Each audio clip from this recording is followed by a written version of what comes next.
that's kind of the gist of, like, why are we here? And we wanted to get industry from all of our communities, and unfortunately some people from like Winnemucca and whatnot could not make it. But it's just very important all the way around for the success of your businesses, your industries, and the success of GBC.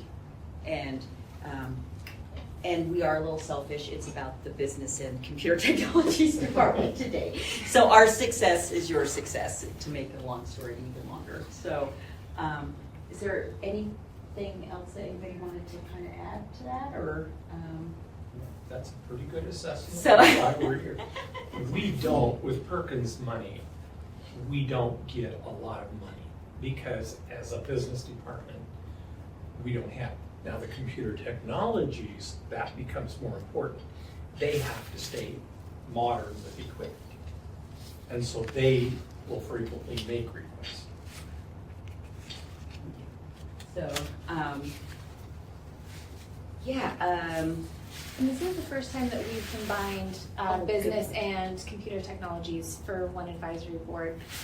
Both departments are quite small now, so having all of us together under Carl, we figured it'd be good to have us have one meeting.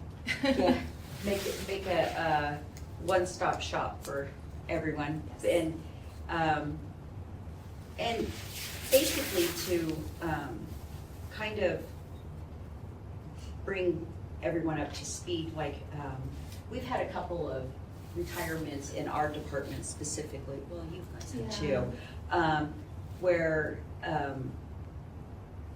the last being Dr. Glenn Tenney, who I know you remember. So he retired, and you know, you just can't replace some people, and we are finding it harder and harder and harder every day to replace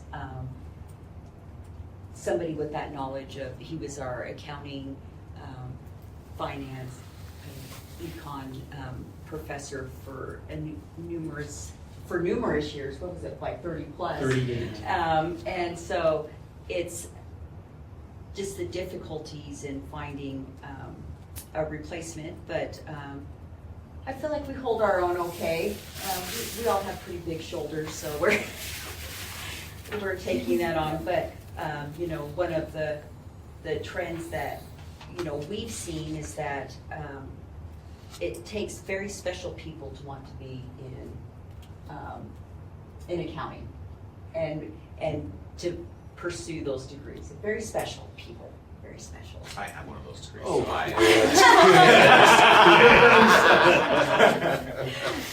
I don't think she means that as a compliment that I'm taking it as. I know, it is a compliment, you know, but, and speaking more to Dennis here, I know in previous advisory board meetings, you had spoken of the importance of the SHRM certification. Is it sure? Sure. Okay. Society of Human Resources. Yes, and so Robert he's been working with them about really kind of revving up a few of our classes to then get people prepared for that. So he's been meeting with sure. I always want to say, it doesn't matter what I always want to say. It's okay, because it's a street drug too, so. I know. I know. If they're all, yeah. Isn't that interesting? I don't know what that means. No, Mike. But no. But That's it's okay. so Robert's been meeting Yeah. with them to figure out like what it would entail to kind of get that designation from them, because and they really want a partnership with institutions as well for their marketability of getting people into this society. But no, so he's been working on that, and so hopefully that little dream will finally come true as far as offerings here at GBC specifically for that human resource. certificate and then over and beyond, so. I know, so I was just, like, the next thing was about, you know, workforce occupational trends, and so that's why I was. Recording in progress. There you go. Right? Oh, I'm like, I don't know. So that's kind of like what we've been working on a lot of things, and I think those are the kind of two major things is that, what about accounting but let's move forward at least with the certificate and human resources, so. Did you want to speak on some of the trends that you all have seen? Yeah, I think for computer technology, something that we've really been focusing on is cybersecurity. And just within the realm of artificial intelligence and what that looks like and what that means for future, you know, job opportunities, that it's less about what is being taken away and more about what is going to be changing and what we don't even know that we need yet, as far as educating our students to enter the job force. So I was actually talking to a student about this yesterday. He said, I'm really interested in big data. I don't know what kind of career that looks like, and that might be a career that we don't know about yet. What are your interests in that? And we can kind of tailor and focus, because it's not black and white anymore. It's, you can do what you want from home, but it's giving that a job title and skills that will encourage that. So yeah, that's kind of what I've been seeing, is focusing on just those base skills and elevating them. How do you feel, Dee? No. Same kind of thing? Yeah. Yeah. The one I'm working on right now, I happen to teach a course for Nevada Gold Mines called Finance for Business Leaders. It is a course that they use internally, developed by them internally. And I teach this on the side. But one of the things I ask students in the classroom for their professional development, what do they need? Most of these students have wonderful degrees in mining, engineering, geology, that kind of stuff. And what they talk about is project management. So I am working on a project management post-baccalaureate certificate, but it's only going to be one class. Nevada Gold Mines tells me, we'll give you 16 weeks. Get these people ready to take that test. If anybody's ever been around that project management test, it's not easy. Not as maybe difficult as a CPA exam, but it is still something. We also are looking at the competition. There are a lot of people out there who are offering these classes. And I'm always looking for the angle that GBC does well, and that's online, self-paced, but there are other people that do it that same way. So we are looking at that. It's something that we would like to pursue because I know there's demand for it because of what they do in mining.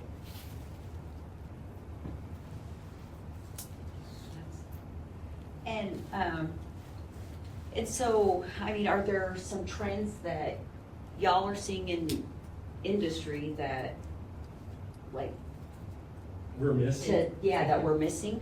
I mean, because that is possible. I know it's hard to believe, but it is possible. Well, I think one thing, I'm a recent add to the banking industry, I suppose. I spent the first part of my career in public accounting and ended up a partner with a large firm, and they've actually bought a number of analytics companies to allow that historical information to be used in a better way, right? So to me, the blending of these meetings is a natural, because I think one's going to have everything to do with the other in each of those areas of focus. but even like on just the speed of which things change. I just came from a conference. I am going to keep my CPA license current, so I came from a banking and credit union conference last week, and how they're layering on artificial intelligence to whether that's the public accounting industry or like an auditing focus within public accounting, and to layer on certain components of artificial intelligence in what they do. I think you're going to have some blurred lines between all of that, and if they can't keep up on projects, I don't know how they're going to be successful. So I feel like that's certainly a great thing to be focused on. I also think that from a business perspective, again, one of our staff is continuing with her education and in an accounting focus, and she's in a class on coding right now, and that's in a beginning coding, right? And I'm like, well, that certainly wasn't as part of that curriculum when I was there, right? And I probably couldn't hack it even then, let alone now. But I found it a really interesting conversation. She was making conversation, right? This was yesterday, and I'm like, oh my gosh, the things that they will build into just a normal business school curriculum. Of this is how we're preparing you to be successful.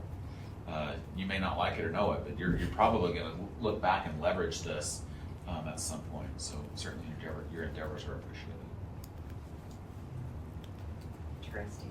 I think that's something that's so important, and I'm constantly thinking about and focusing on in my instruction is that digital literacy and like understanding what these components that are coming, what they are and what they can offer and what they shouldn't be, especially with AI and generative AI and that sort of thing.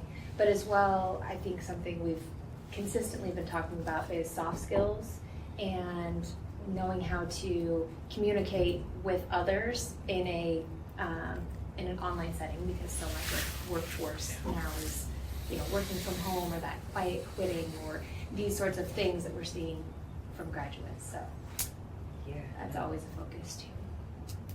Well, and I've had a few students who wanted to, they were trying very hard to find schools that had the digital component, the digital technologies and business. And in almost every university, they're siloed. And, you have to pick your major and you have to take classes from that major. You're not allowed that flexibility of, like, when I first started my educational career, of electives. And so they were really frustrated because they couldn't find, and they finally found it with Arizona State. But it was like you wouldn't believe the list of schools that they exhausted to find one that would allow them the ability to get kind of, your data science, your digital background plus business, and that's what they wanted. And so I think by morphing kind of our two departments together a little bit, I think that's going to be really a game changer. So, What other skills do you guys see that we're missing that we should start focusing on? Some of the things Todd talked about, as far as like, one of the things I picked up is like, businesses will have huge databases that are just raw databases, and when you look at them, you're like, they're absolutely overwhelming, right?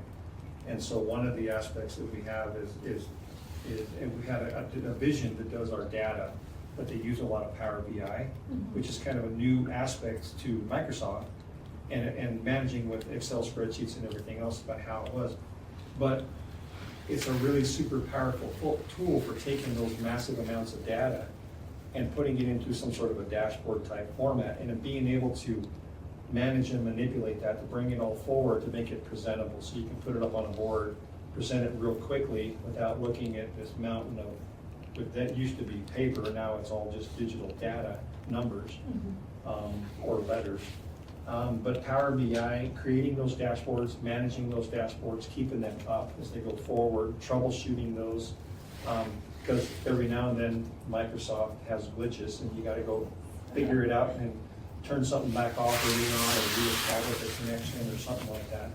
And so in the last 4 years of having that available, I've become like extremely dependent upon these dashboards. And like the moment they're down, I'm like straight on the horn, like, hey, this isn't working.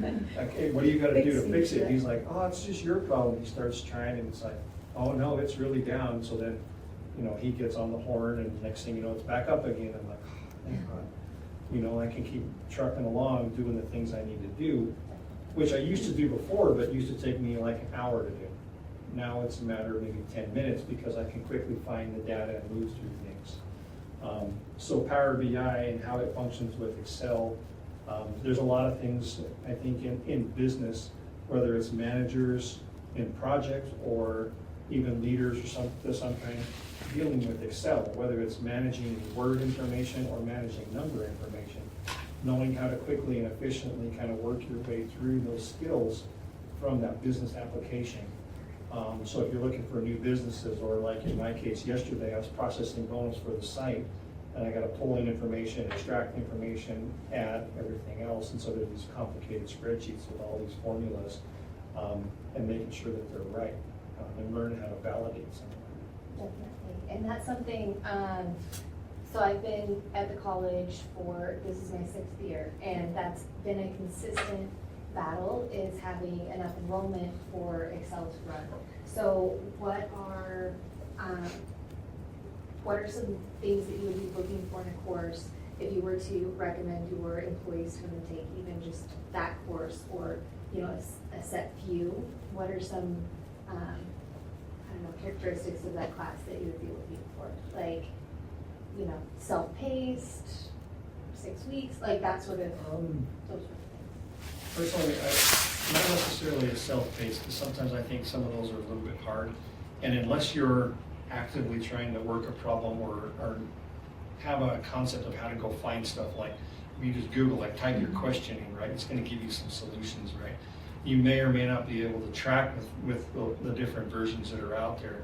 But like an in-person, and kind of have them work through a couple details, right, to create that muscle memory. Oh, for sure. So they recognize, one, that there is a tool there, because there's literally, whatever, 250, 300 tools in Excel, and most people use like 5, right? And they work their whole career with those 5. And the moment they find out about the 6th one, they're like, oh my gosh, this is incredible. Yeah. Right? And I've even had some of those tools evolve over the course of time, that now anymore you don't even have to type in programs. You just got to start putting in information, and it automatically does it for you. Mm-hmm. And I'm like, that's even better. Yeah. Now I don't got to remember the links and stuff like that. Yeah. But it's just a matter of like seeing it, and then knowing where to go ask for more. It's just that exposure, I think, is the biggest thing. Because we can say they're there, 250, and I'm like, I probably use 10, Yeah. right? And so I'm like, and I feel like I'm doing really well, but there's so much more, and I see other people doing it, and I'm like, wait a minute. So I try sometimes to reverse engineer, figure out the backwards way, and how to build it back forward for myself if I need to put that in a different way. Okay. So That's those good are information. key. Okay. So can I ask, are you looking for a class that is specifically housed within Excel, or are you looking at a class that serves as like a bridge to the CRM or Microsoft and whatnot? Because I know all the companies are married to different platforms, right? And we're about to get into that as well, because our CRM is going to be supposedly out in November. Does that sound about right? So we, at least me and Carl, have seen at least what the product's supposed to look like for us that's coming out, and it is Microsoft based, and it does have dashboards, and they're catered specifically towards basically the position. So what I'm trying to ask, because it sounds like Madison is talking about a class that's specifically detailed in, housed within Excel, where all the information and the education and all the teaching is on Excel. But are you looking for a class that kind of bridges that gap over to something that's going to be creating dashboards and all this other stuff? Does that make sense to you? A little bit. So with and the way I understand, because I'm not a big Power BI user, and so our super user, I've seen some of the things that he said, you have access, everybody has access to it, and I'm like, I don't want to break it. He's like, just go play around in it, but I haven't. But at the same time, right, the Power BI piece basically that ties into all the different databases that are there. Right, so this super user that you have, that's somebody that works for NGM, correct? It's not some outside company, but he got taught at some point in time by Microsoft how to do this, I'm assuming, or? I think a lot of his was just basically plug and play, self-learn, Okay.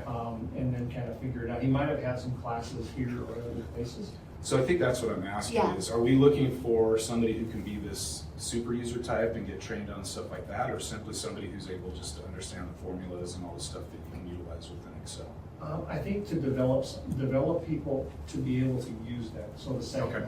one, Okay. right? To develop people about the awareness of what is there, Right.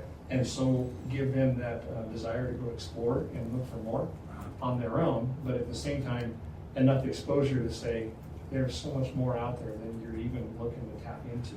Yeah, I mean, there is just within Excel, right? Yeah. So, but I'm just saying, that's a whole next step, right? Is being able to take all that information and put it into whatever the company's using, which Mhm.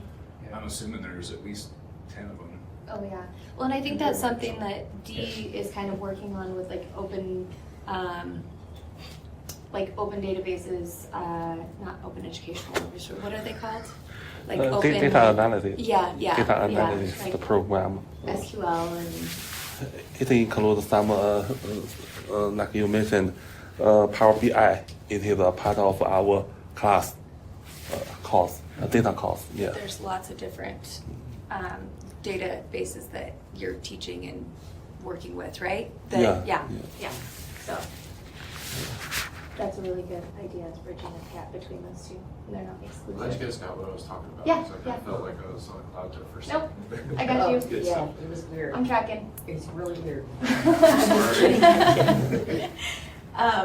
So I know that Carol was going to kind of be in and out. I think he might have had to go out. I think I'm still here. Oh, no, I you just are. had to go to a That is different so device. weird. Yeah, sorry. So And we I had to go to a different device. The internet wasn't working well on my other device, so I went to a different device. Gotcha. Okay.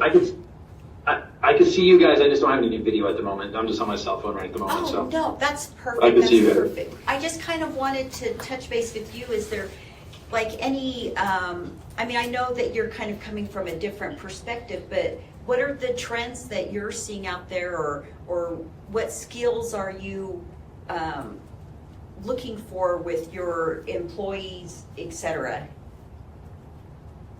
yeah, I've been racking my brain about this. I want to kind of jump back just on the Excel portion of it or that database. I'm wearing my wife's hat, I guess, in the sense of cattle management and looking at the trends in like ranching and different things like that, and with the use of technology coming into that.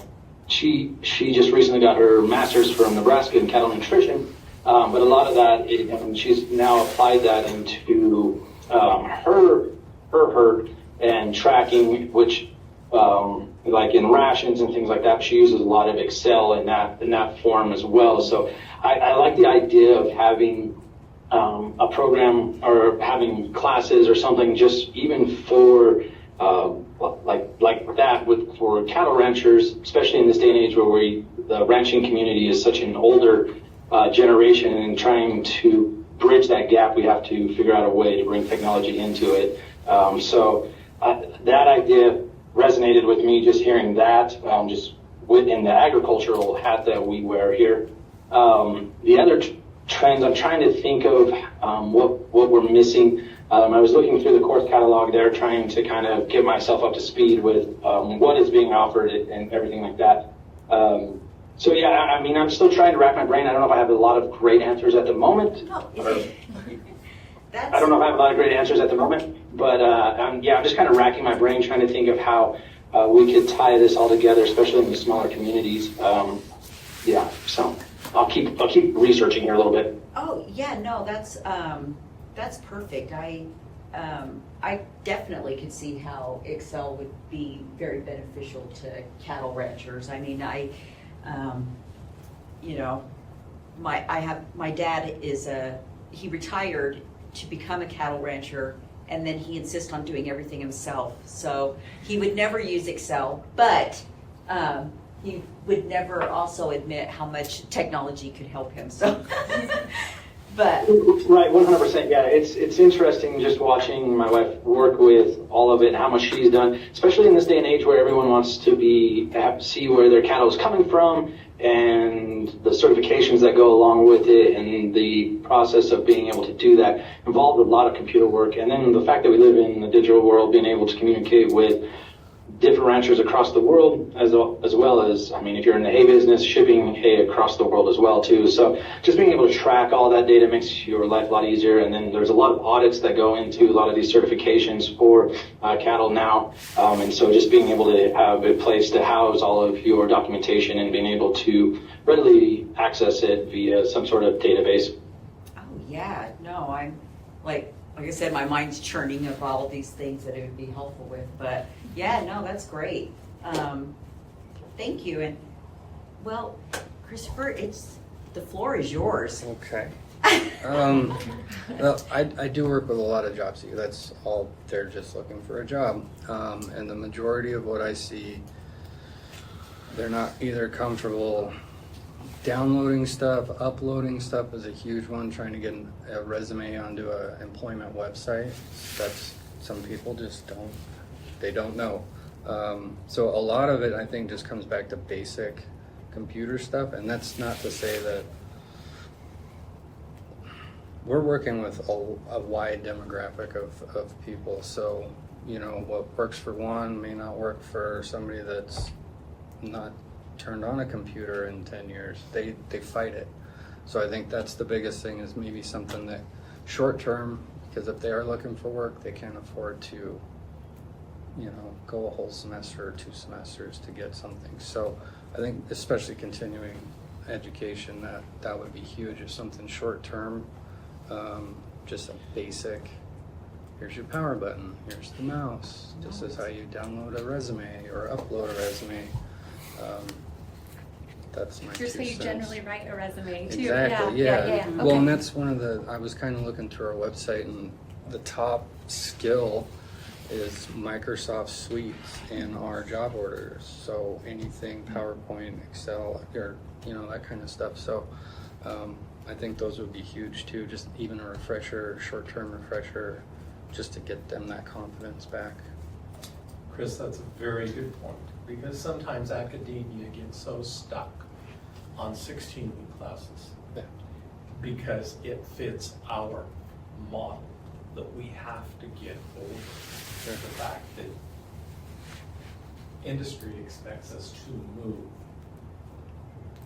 much faster Right. than academia feels comfortable Yeah. in moving. And it's not very dynamic, so me and Chris will deal with people that are coming in mid-semester that want a job, that want to start going to college. And unfortunately, there's a time, restrictions on all that.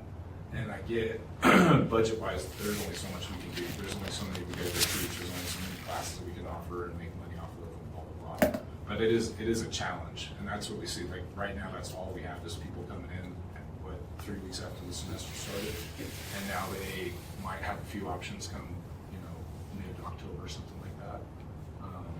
But a lot of them are they're either trying to use some type of a grant or something like that, and they just found out about it. So, I don't know. I guess I'm not really getting to any point, but wouldn't No, it be it's- awesome if? No, that is a really good point, and I see that too with, with students coming in and creating some sort of maybe condensed course that's general skills, short time, not overwhelming, is, a 3 credit, it could even be a 1 credit, that it's not super high cost, but is something to just get into being comfortable in that learning environment. Yeah, well, it's kind of like an orientation. Like I know they used to make you do the half credit orientation here. You're just showing I up think we have and another saying. one. It's coming It's back. coming back. It would be but- cool if there was a also just computer first year. orientation, like, hey, this is how your online classes, or something like Yeah. that, just to get That's a them back great, in the swing. great suggestion, Yeah. yeah. Because I remember when I came back, I I was like, oh, we have to submit everything through Web Campus. Well, I'm not going to ask anyone how to do that. I will figure it out myself. And I was petrified. I did figure it out myself, but I was stubborn enough to not want to appear dumb, to ask any questions. And that's where Web Campus has always been pretty good. If you know how to search, you can find pretty much your answers on how to do stuff like that.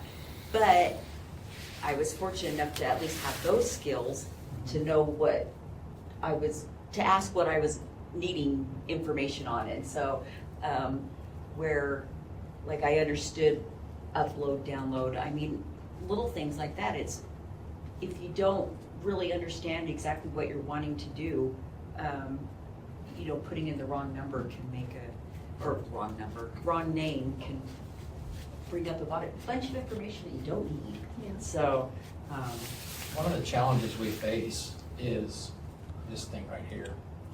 It's taken over, this has replaced computer literacy, right? So I heard, this was a number of years ago, but I heard that the current generation, whatever that means, the upcoming generation is the least computer literate of any since computer literacy was a thing. So where, grandma and grandpa used to ask their grandkids how to upload something, that doesn't happen anymore because the grandkid doesn't know anymore because their life is nothing more than a telephone and their two thumbs. And so we're losing a lot of that basic computer knowledge, just even the ability to type. I mean, so we're kind of going backwards in that regard.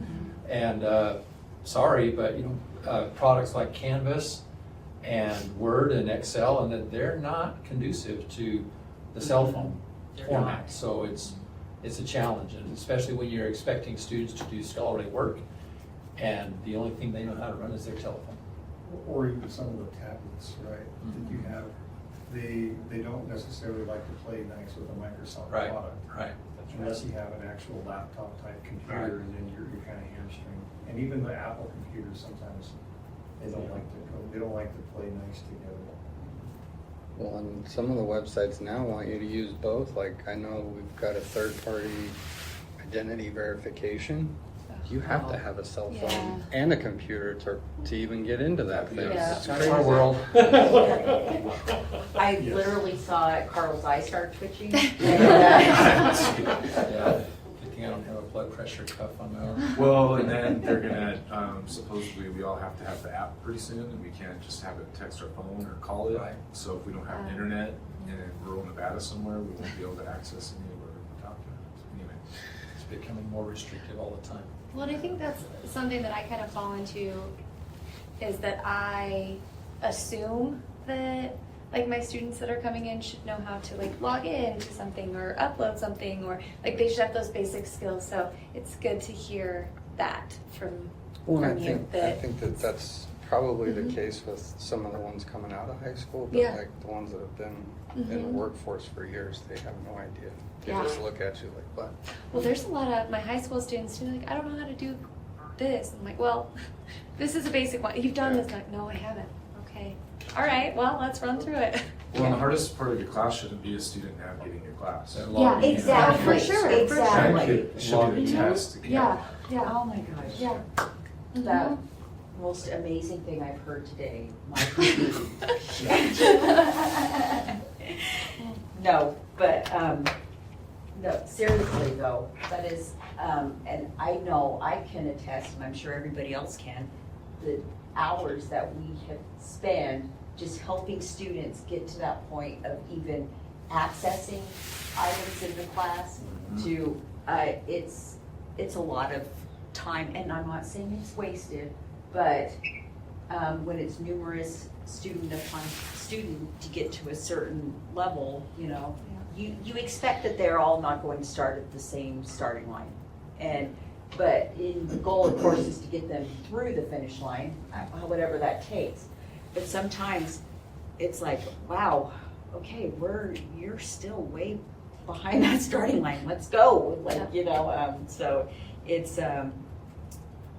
And sometimes, you don't know what you don't know, but you don't know what you do know sometimes too, and it's giving them the confidence to finally figure out that they did know all along. Yeah, we run into a lot of that because a lot of our payroll systems, our employment systems, they're all electronic, right? And every single employee has access to the same system. And so let's take time cards, for example. We don't have paper time cards in there, it's electronic in the computer. And every employee can access their own time card. So like we'll have employees that'll work overtime and they'll expect their supervisor to put their time in. We're like, that's your job first. Once you put it in the system, it goes to the supervisor to verify, but if it gets missed, you never told your supervisor, you didn't put it in the system, so therefore you have to fix it later. And so I have to constantly show people on their phone, here's how you access it, here's what it looks like, here's where you go, click, click, click. And to your point, right, we have 500 employees at the site that I work with that all come to me, and I'm like one at a time, teaching them. And then we have the same thing for supervisors to enter upgrades or separations from the company. And if they do it wrong, there's no way for me to fix it. All I can do is reject it, have them do it again and again until they get it right. And then I go in there and I sit there and point to them where to go so that they can learn the path and get the muscle memory.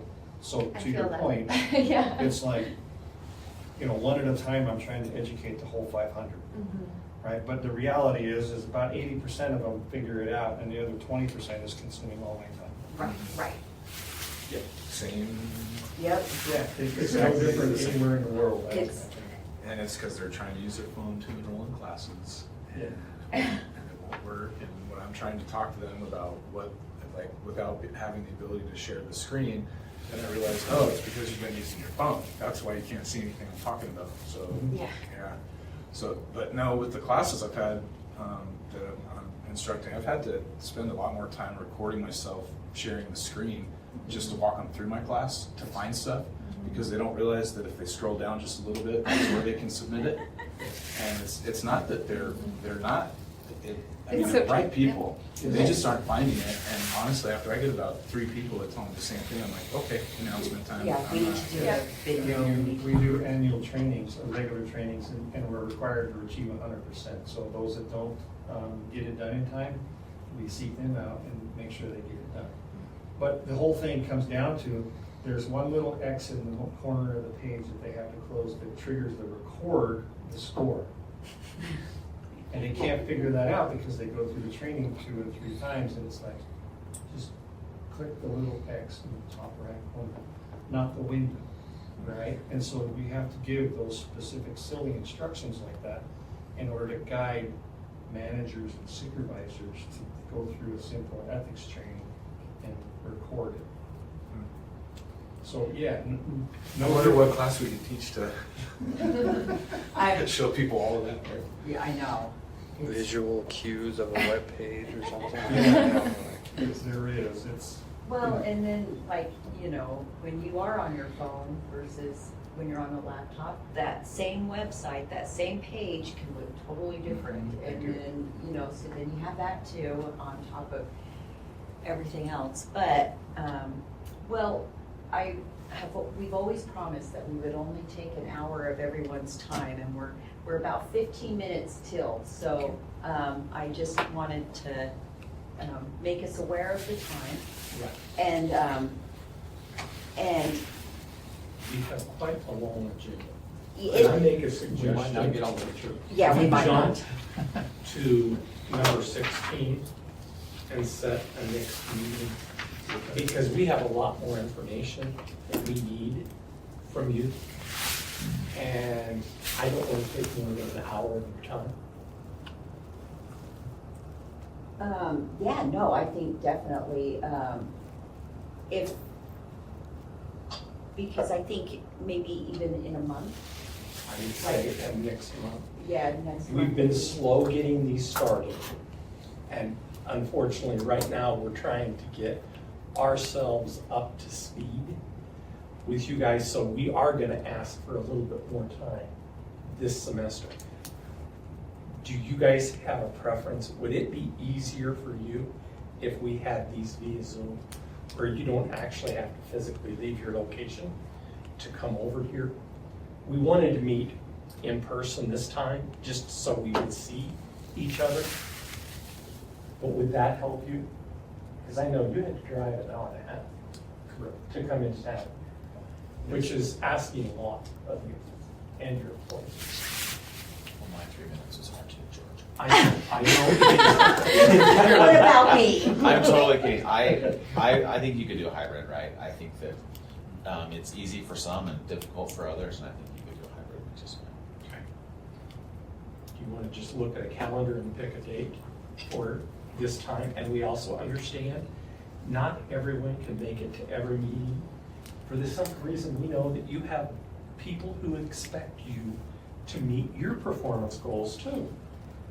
So let's just pull up a calendar here and just let people know that a month from now, And Terrell and Robert, of course, will always have Zooms so that we can see or hear your input, because that's it's pretty hard to get up here from Pahrump and Ely, so. I think we could also just, as needed, we could accomplish a lot just by way of email or whatever. Because a lot of times when we make a proposal of some kind, one of the first questions is, well, what does your advisory board have to say about this? Mm-hmm. So, they want to know that we've got support from the advisory board. So, just a collection of emails from a conversation we've had could serve that purpose of, here's what the advisory board says. We didn't have to meet, we didn't have, we could just ongoing communications, even if they are somewhat casual, could be very helpful. but these meetings where you guys are talking, you just described my morning. When you talked about how you're having to help people understand the uploading, that's my morning so far today. And Danny, we didn't hear from you on things that you see in the industry trend. I'm the wrong person to ask. I'm one of these folks asking for help how to upload.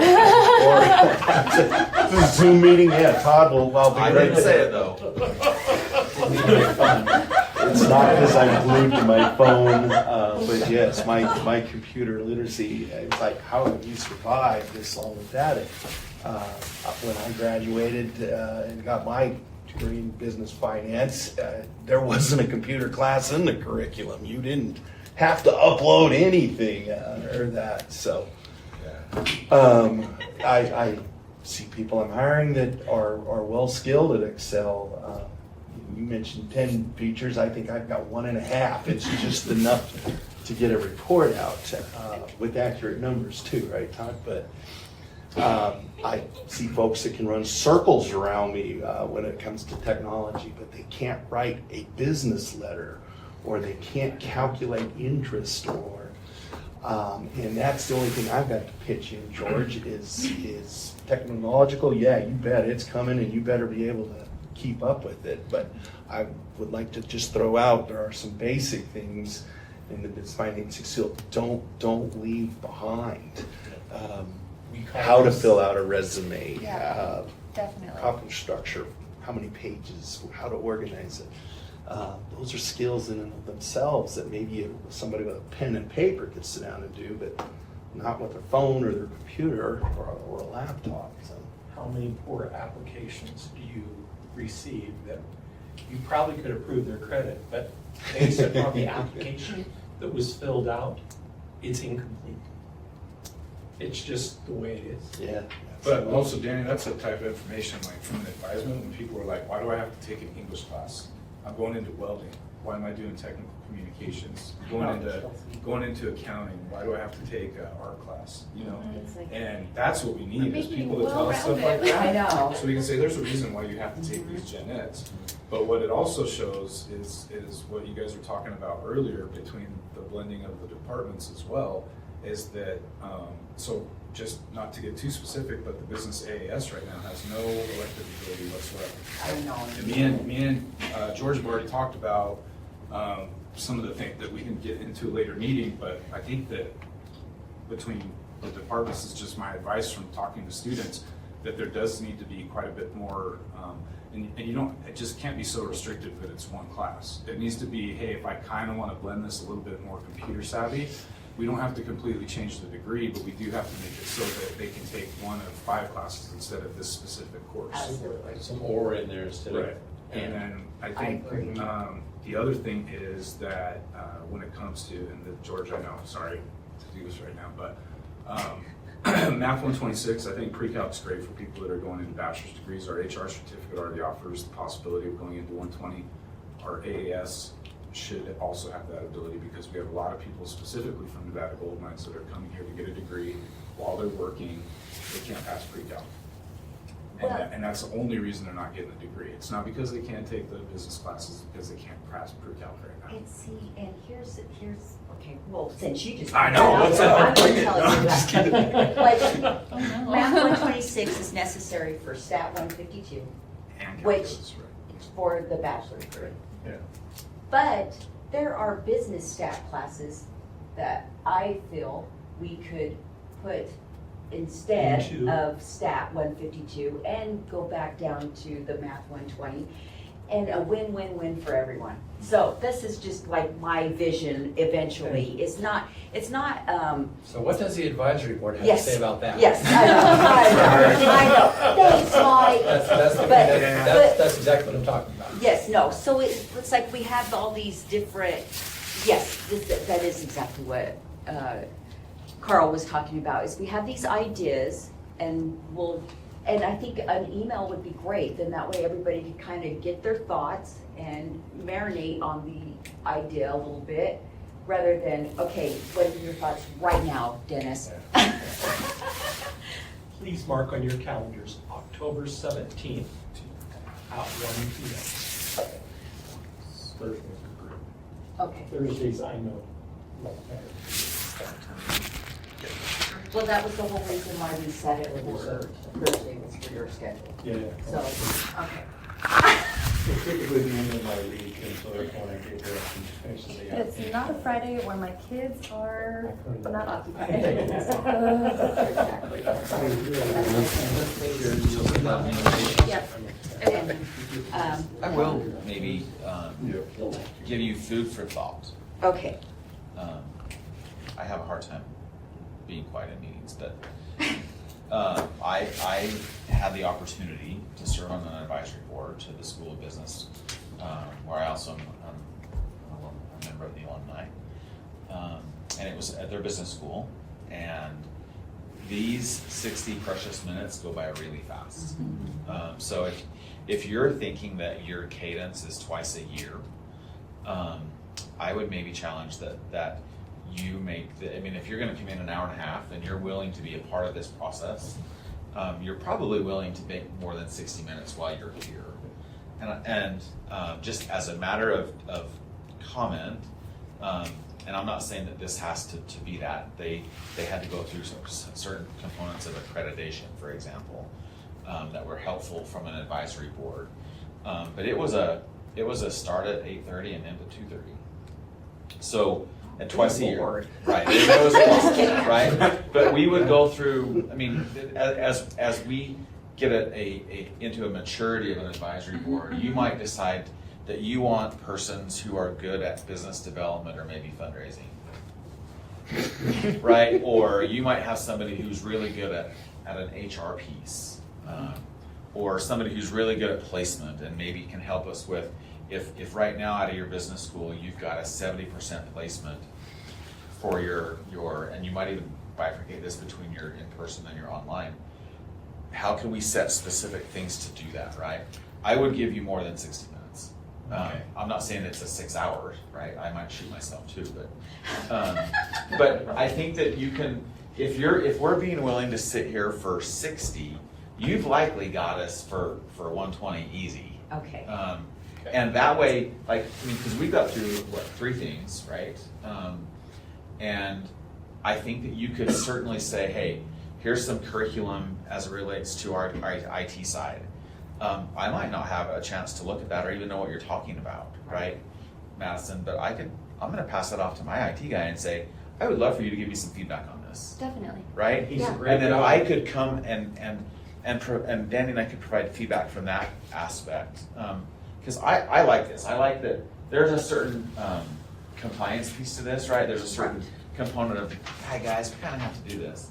But what I would like is, if we're going to do it, let's make it awesome, and let's make it a very efficient process for you all, because I do think that you might end up lateraling this into, like I said, if you already have a relationship with a person at a table and you're like, oh my gosh, we don't have any funding for this specific thing that we need, and we need to go raise $5,000, well, you're likely going to leverage somebody around your advisory board table at first blush, right?